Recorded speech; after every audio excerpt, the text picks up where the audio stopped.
Você já parou para pensar como o poder, o dinheiro e o crime podem se conectar nos bastidores do Brasil? Hoje, vamos desvendar uma história complexa que une nomes que você certamente já ouviu.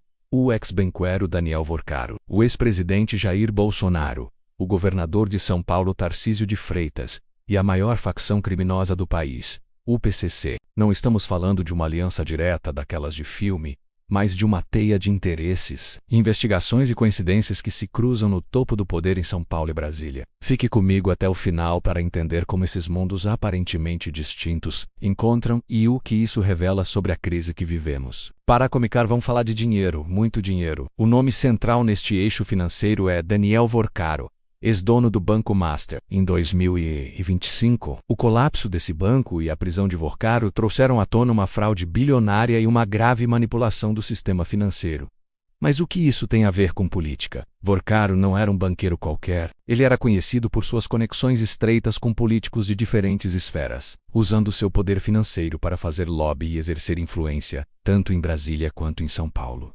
O esquema de fraude revelado não era apenas sobre números e planilhas. Ele representava uma fonte gigantesca de capital que, segundo as investigações, poderia ter se cruzado com interesses políticos e, quem sabe, até criminais. O dinheiro, como sempre, é o ponto de partida. Agora vamos adicionar a política a essa equação. A aliança entre Jair Bolsonaro e Tarcísio de Freitas é uma das mais fortes e visíveis do cenário nacional.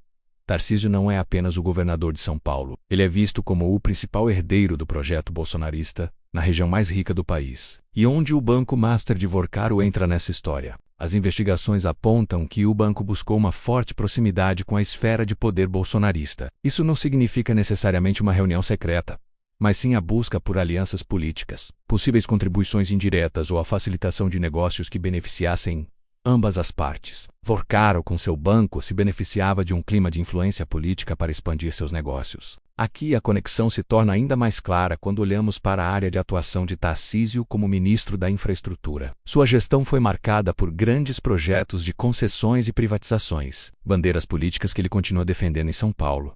O Banco Master era um player financeiro ávido por atuar exatamente nesses projetos. A relação entre o Ministério da Infraestrutura e o setor financeiro era natural e necessária para tocar essas obras. Portanto, a proximidade entre o banco de Vorcaro e a gestão de Tarcísio era estratégica. O banco precisava dos projetos e os projetos precisavam de financiamento. É nesse ponto que os interesses econômicos e políticos se encontram de forma explícita. Mas falta uma peça nesse quebra-cabeça: o elemento criminal, representado pelo PCC. Como a maior facção do país se conecta com o banqueiro e com o alto escalão da política? A resposta está na infiltração e na lavagem de dinheiro. O PCC não opera mais apenas no tráfico de drogas. Ele se tornou uma corporação do crime que precisa lavar bilhões de reais. E um dos setores favoritos para isso é o de combustíveis. Curiosamente, essa também era uma área de forte atuação de Vorcaro e do Banco Master. Não se trata de dizer que Vorcaro e o PCC eram sócios diretos, mas de entender que o ambiente de negócios onde o banco operava estava contaminado pelo crime organizado. A sonegação fiscal e a lavagem de dinheiro, atividades essenciais para o PCC, aconteciam nesse mesmo ecossistema. É aqui que entra a crítica ao governo de Tarcísio de Freitas em São Paulo.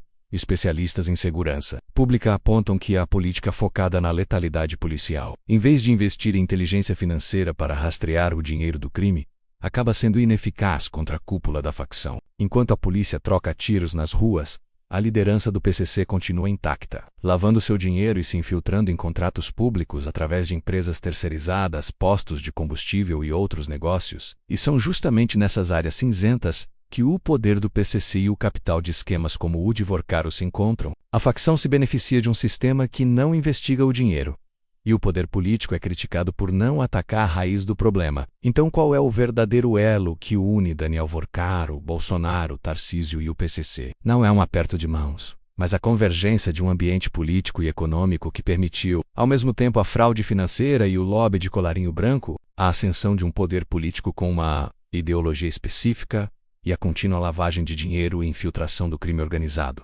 A fraude de Vorcaro representa o capital sujo. A aliança Bolsonaro-Tarcísio representa o poder e a agenda política. E o PCC representa a infiltração criminal que se aproveita das brechas desse sistema. A união desses nomes, mesmo que indireta, simboliza uma das crises mais profundas do Brasil.